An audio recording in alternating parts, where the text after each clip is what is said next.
internautes, bienvenue à 12-13 Web TV, l'émission qui vous permet de découvrir autrement vos stars influenceurs du web. Aujourd'hui, nous recevons Hassan Hayek pour votre plaisir. Bonjour Hassan Hayek. Bonjour. Présentez-vous à vos fans qui vous suivent en ce moment.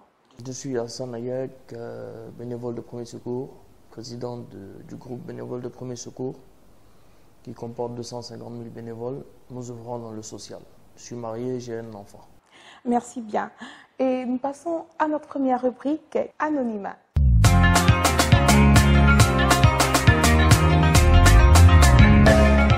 D'accord. Pour cette rubrique, on peut se tutoyer. Hassan Hayek, qui es-tu réellement? Je suis un jeune Libanais de 36 ans. Peux-tu nous parler de ton cursus scolaire? J'ai arrêté l'école en classe de terminale.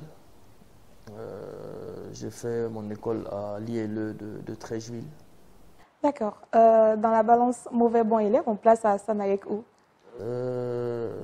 Dans la balance des élèves cafouilleurs, mais qui avaient toujours sa moyenne. D'accord, ça c'est intéressant, mais qui avait toujours sa moyenne. Et quels sont les diplômes que tu as obtenus et dans quelle entreprise tu as exercé? Les diplômes, j'ai obtenu que des diplômes dans le social. Voilà, on va dire une trentaine ou une quarantaine, dont le dernier, c'est la ministre Marietou Koné qui m'a décoré. J'ai pas travaillé dans aucune entreprise. J'ai travaillé dès mon jeune âge avec mon père. Mais j'ai joué au foot en équipe professionnelle au Liban, avec une équipe qui a été 2 fois champion du Liban. Et je suis revenu sur Abidjan avec mon père. Et on était dans le domaine du textile, donc j'ai pris le relais et après j'ai ouvert moi-même mon magasin de textile, qui a été incendié, on va dire comme ça, parce que c'était un accident. Quelqu'un piquait mon courant le soir quand je fermais. Et malheureusement, il avait un atelier de couture. Et malheureusement, tout a pris feu, il n'y avait pas d'assurance. C'est comme ça que je me suis trouvé dans le domaine de la restauration. D'accord. Parlons maintenant de Facebook qui nous réunit. Comment tu découvres Facebook? Je découvre Facebook comme tout le monde. Hein. Et en quelle année? C'est quelqu'un qui m'a envoyé une invitation pour me montrer. J'ai lu Facebook, il m'avait envoyé ça. Dans ce temps, c'était Hotmail, il y avait le petit bonhomme vert là. Bon, j'avais pas prêté attention. J'avais fait 2 ou 3 Facebook comme tout le monde et après ça s'est perdu avec le temps. Il y a, on va dire, 4-5 ans que j'ai décidé vraiment de créer une page Facebook d'abord, un mur normal pour voir ce que ça pouvait apporter de plus.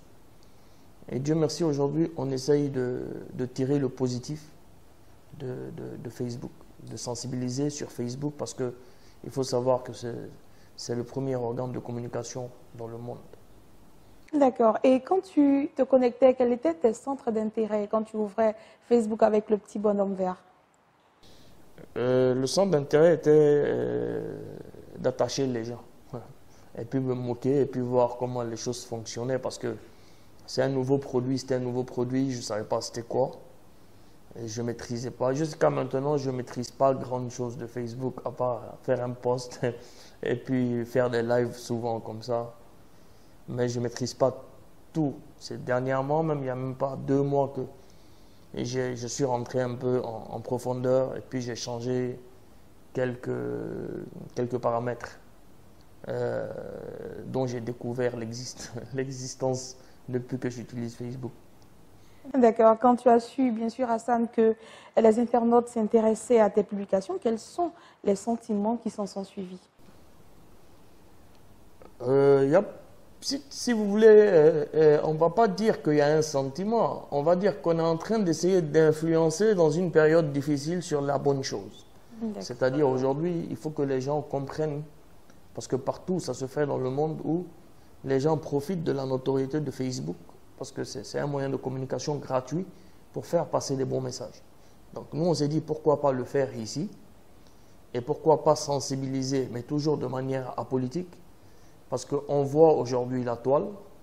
La toile, souvent, elle te fait vomir avec tous les buzz inutiles. Alors que dans cette période, moi, je préconise que tout le monde s'associe ensemble pour faire de la sensibilisation aujourd'hui sur, par exemple, le manque de sang en Côte d'Ivoire, une élection avec zéro Violence. Ouais, zéro problème, zéro victime. C'est ce genre de combat qu'on doit mener parce qu'après tout, on doit prioriser la Côte d'Ivoire d'abord, de toute façon.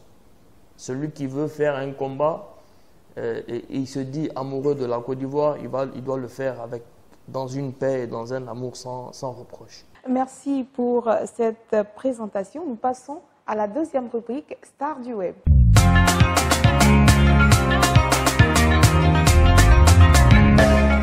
Bienvenue à la deuxième rubrique Stars du Web. Nous entrons de plein pied. Il est avec nous aujourd'hui et il va répondre à ses préoccupations. Quand tu constates que tu es devenu star du Web?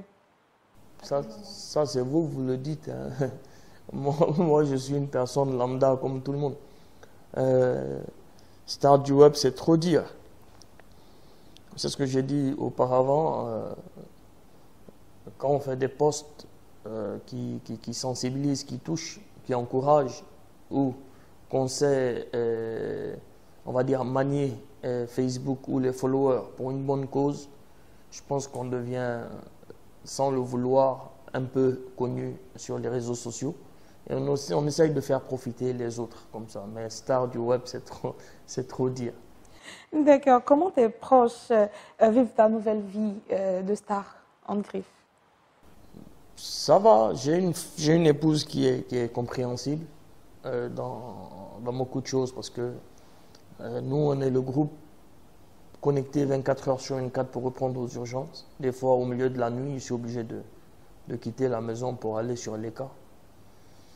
Des fois c'est un peu dur parce que des fois toute la journée je suis pris, je rentre à la maison, je suis sur le téléphone et encore il y a des cas et il y a des cas, il y a des cas donc mais je pense que la famille commence à s'y faire parce que mon père, ma mère aussi cotisent, mes soeurs cotisent, ils sont tous autour de moi, on habite tous à Cocody.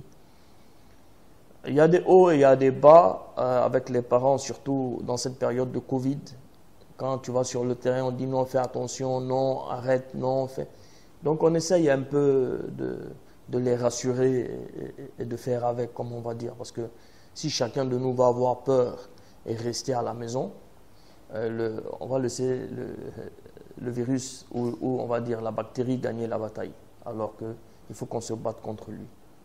D'accord. Est-ce que tu as toujours été penché vers ces actions sociales? Ça fait 17 ans que je fais ça. Ça ne date pas d'aujourd'hui. Après, aujourd'hui, ça a pris de l'ampleur avec Facebook parce que on peut être assis à la maison et voir un cas à 600 km ou à 700 km. C'est ce qui a changé. Sinon, avant, c'était des petites choses au quartier, le fils d'un ami, le frère d'un ami. C'était un petit palu, c'était quelqu'un qui passait avec une ordonnance. Mais aujourd'hui, ça s'est développé parce que j'ai voulu que ça soit développé. Et j'ai créé ce groupe pour créer une cohésion sociale, pour montrer à tout le monde qu'on peut tous vivre ensemble et qu'on n'est pas si différents. D'accord. Parlons maintenant de la grande échelle qu'a pris cette aide sociale, ce volet social-là. Comment ça a commencé? D'où est venue l'idée de faire à grande échelle? Au début, c'était peut-être au quartier avec la petite ordonnance, mais comment est venue l'idée de faire cela à grande échelle? Il y a un moment que sur First Magazine, je prenais des cas avec un faux nom pour ne pas qu'on sache que c'est moi. Et du coup, sur un cas qui était très lourd, j'avais pris en charge et la personne a découvert que c'était moi, donc il a publié pensant me rendre service. Et donc les gens savaient qui se cachait derrière ce pseudo. Et donc j'ai dit tant qu'à faire, et j'avais créé une page professionnelle. Mais vu le nombre de cas qui ne faisaient qu'augmenter, j'ai dit qu'on va créer un groupe aujourd'hui parce qu'il y a beaucoup d'Ivoiriens qui aiment donner, mais qui ont toujours peur de l'arnaque. Je dis toujours, pour être toujours au top de certaines choses, il faut d'abord toi-même te donner et donner de ta poche. C'est ce qu'on a essayé de faire aujourd'hui. On a eu cette petite notoriété qui nous permet aujourd'hui de faire un appel aux dons et qu'on essaye de boucler les cas assez rapidement. Et quel est le premier cas, parlant de cas que tu as secouru, si tu t'en souviens encore? Ça date de longtemps. Après, tu peux pas savoir. Il faut juste noter que tous les cas ne sont pas identiques. C'est ce que j'aime dans ce social.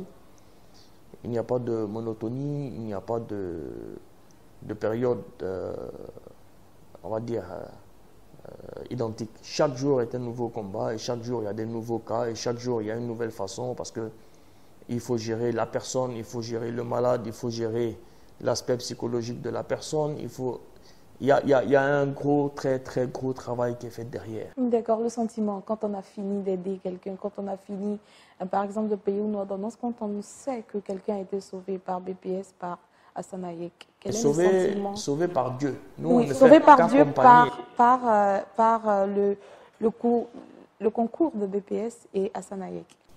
Ce sourire n'a pas de prix parce qu'on essaye toujours d'apporter nous notre contribution et puis c'est Dieu qui en décide. Il y a des cas où on a payé plus de 4-5 millions qui ne sont pas restés. Et il y a des cas qui ne devaient pas rester, on a payé et Dieu a fait un miracle.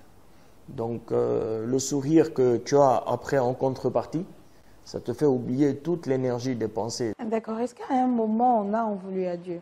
Parce que quand on voit des cas qu'on pense qu'ils doivent rester, qui ne restent pas, est-ce qu'on n'en veut pas à Dieu quelque part? En vouloir à Dieu,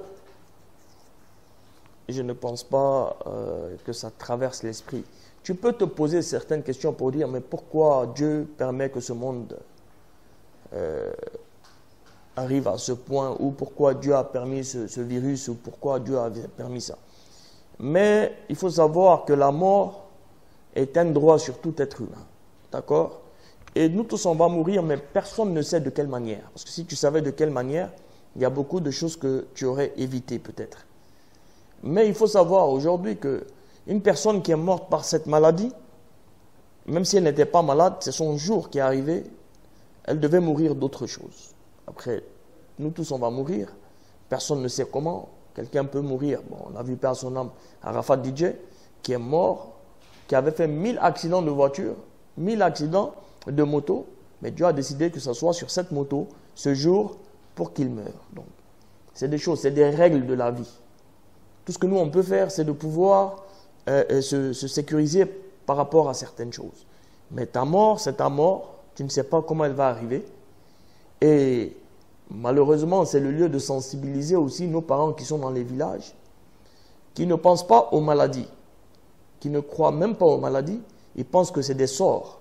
Parce que quand on reçoit un enfant qui est en stade final de cancer, juste parce que quelqu'un est passé par là, il l'a pris en photo par hasard, il dit non, c'est un sort. On a eu des cas même qu'on a envoyés. Les sorciers du village disent non, eux ils prennent les yeux de l'enfant le soir pour éclairer. Donc vous vous imaginez à quel point les gens sont encore... On arrive à un stade où il n'y a plus de mort naturelle en Côte d'Ivoire. C'est peut-être maintenant à cause du Covid. On dit non, il est mort du Covid. Mais avant, quand on dit quelqu'un est mort, on dit allez-y voir au village. Ils l'ont attaché. Mais c'est malheureux. Mais il faut sensibiliser dans ce sens. D'accord. Une question qui va faire sourire plus d'une personne. Hassan Hayek est entouré de beaucoup de femmes et on se dit, est-ce qu'il n'entretient pas de relations avec certaines d'entre elles? J'ai 250 000 bénévoles. On a 250 000 bénévoles. Il faut savoir que j'ai été zinzin du bonheur avant même d'être bénévole, de créer mon groupe. Il faut savoir qu'en Côte d'Ivoire, les femmes sont plus engagées dans le social que les hommes. Donc forcément, on a beaucoup, dans mon équipe, il y a beaucoup de femmes. Bon, il y a Mira de Dieu, il y a Olivia, ils sont pleins comme ça, et plein de bénévoles femmes. Après, les ragots, c'est partout, hein, ça se raconte partout. Non, je ne pense pas, ils sont là, bon, malheureusement aujourd'hui c'est dimanche, mais sinon ils peuvent eux-mêmes répondre aux questions. Toute mon équipe, c'est plus sœurs, plus sœurs, on va dire, c'est des membres de famille. C'est des membres de famille. Et dernièrement même, j'évite complètement même d'être sur le terrain, surtout parce qu'il y a un moment, les gens commencent à raconter de la merde sur les réseaux sociaux, soit disant que c'est par connaissance ou par affinité qu'on gère les cas. Et donc j'ai décidé d'envoyer les bénévoles eux-mêmes sur le terrain, pour eux-mêmes voir ce qui se passe réellement. Et parce que même les bénévoles, à vous dire même que même les histoires de réhabilitation de maisons, aucun des bénévoles, mon équipe type, n'était au courant du quartier ni du lieu. Pour ne pas que demain on dise non, c'est parce qu'ils étaient prévenus que c'est sa cousine ou non.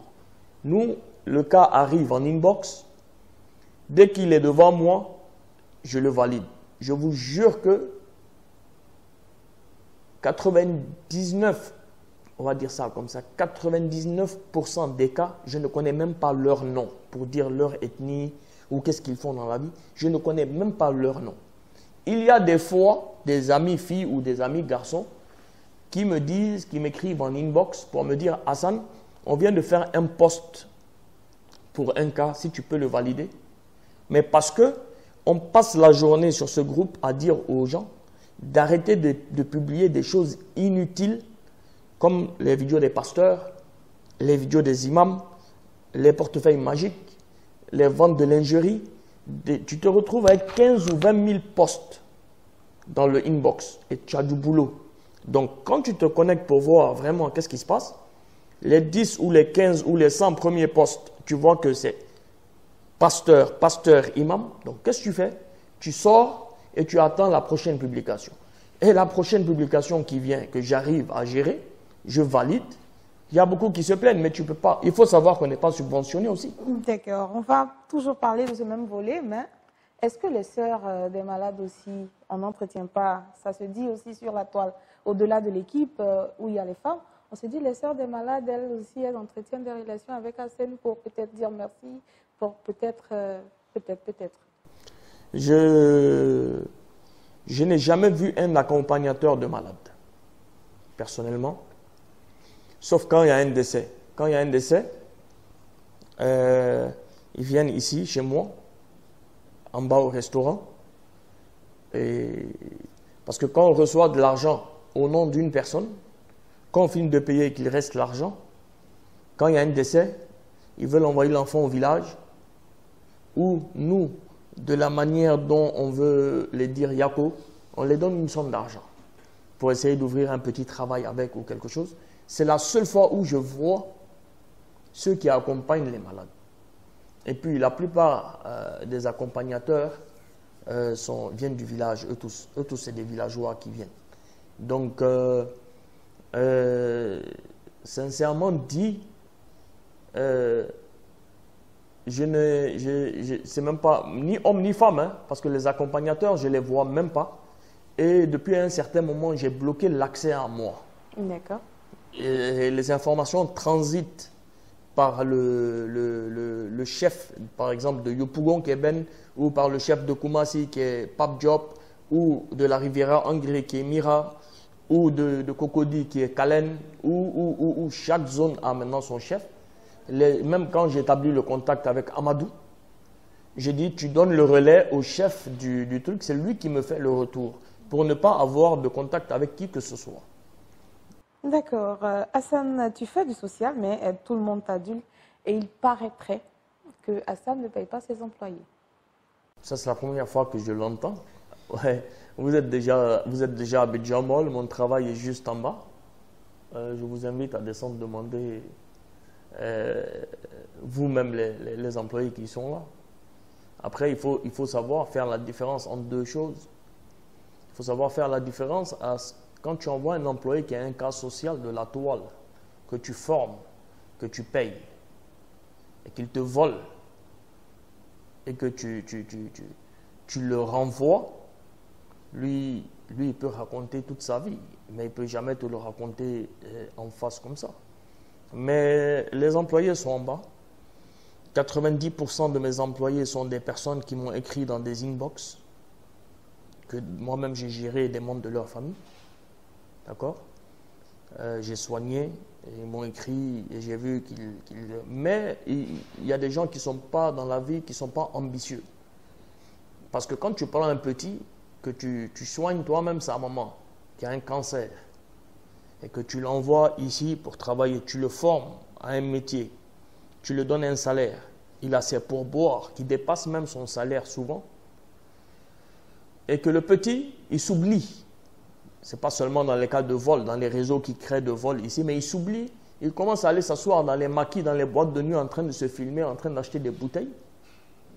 Et quand tu l'appelles le soir, parce que je suis le seul patron en Côte d'Ivoire où tous ses employés sont sur sa page internet, ils viennent commenter tous les posts que j'ai faits.